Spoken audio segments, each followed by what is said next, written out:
Bonjour tout le monde et bienvenue dans la forteresse de solitude. Aujourd'hui, nouvelle vidéo, nouveau mois, nouveau tout, nouvelle collection, nouvelle DH et Urban.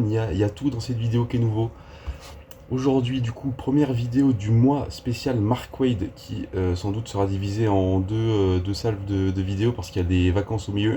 Ça va être compliqué. Mais du coup, normalement oui, dans cette première vague, on va parler déjà de Justice League Unlimited du bon Mark Wade et de l'excellent Dan Mora. Le nouveau duo après Mark Wade et Chris Samney, c'est Mark Wade et Dan Mora depuis World's Finest, c'est incroyable.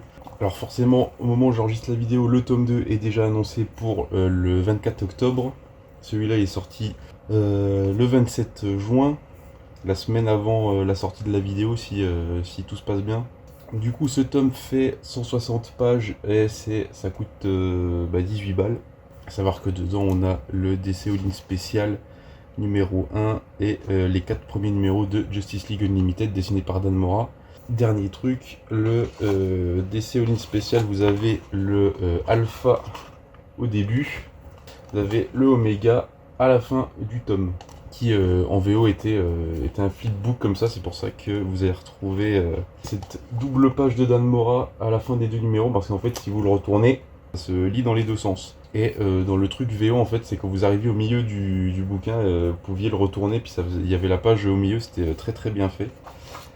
Alors je l'ai pas, je l'ai lu en numérique, en VO, mais c'est très cool.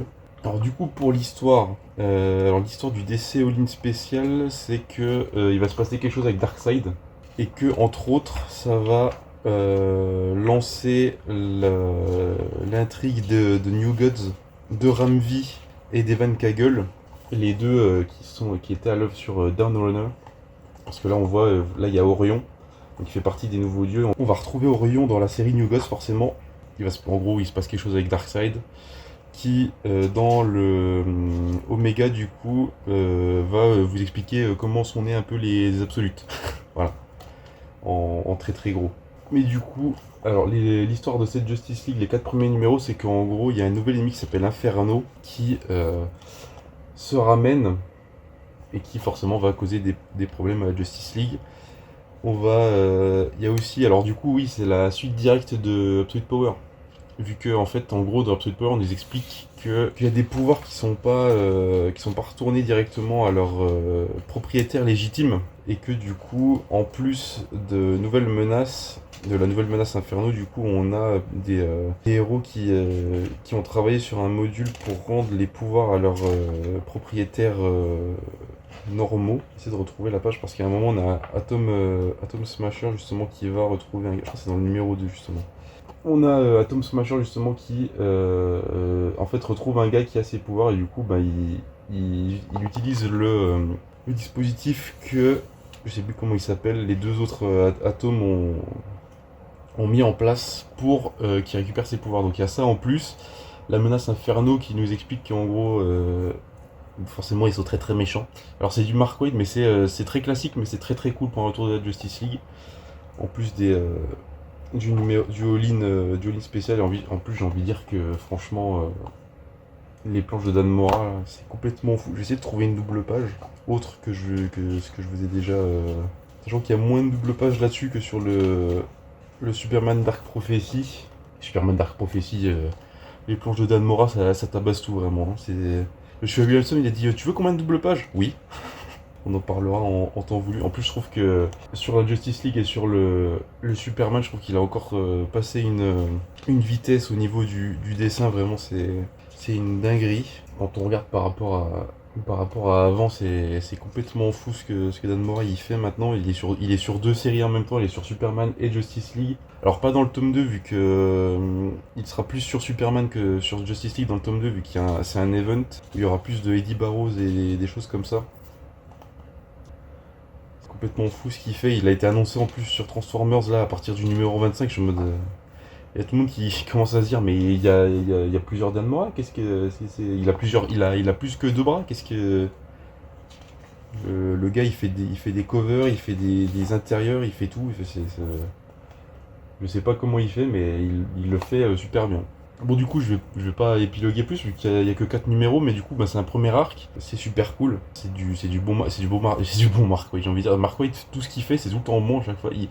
Tout ce que j'ai lu de Mark Waid, il m'a jamais déçu. C'est une dinguerie. Alors, du coup, spoil, je suis en train de lire l'omnibus Captain America parce qu'en fait, plus je me rendais compte que j'adorais ce que faisait Mark Waid, si j'achète cet omnibus, c'est genre méga occasion machin.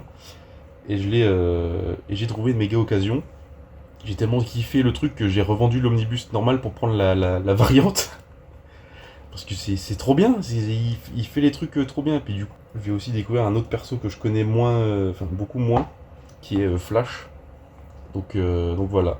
Et l'autre vidéo que vous ne connaissez pas, qui est aussi un autre titre qui est sorti en même temps que ça, qui sortira la semaine d'après.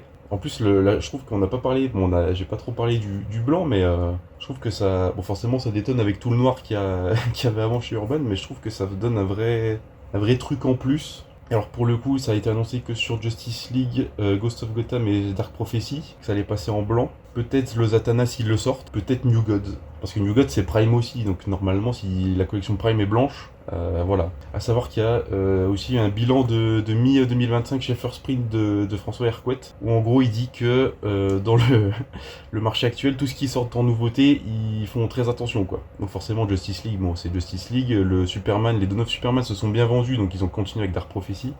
Et le Batman, bah, c'est Batman, vu que la série normale c'est devenu Silence 2, qui a pris du retard, que je ne ferai pas sur la chaîne parce que apparemment le récit est à chier. Donc voilà. Peut-être je lirai en numérique, en VO quand il y aura toute sortie, mais vous attendez pas à voir le coffret ici. Moi, c'est là-dessus. Forcément, donc le tome 2 qui sera sur la chaîne au moment de la sortie, vous en faites pas.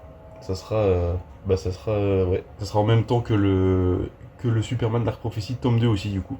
Bon, voilà, c'est tout ce que j'avais à vous dire. Voilà, il est rangé, il est magnifique. Alors forcément, oui, ça détonne, mais bon, il y a déjà du bleu aussi avec le Superman Day, donc ça va. Puis avec les paperbacks, il y a plus de couleurs chez Urban, ça fait un peu plaisir.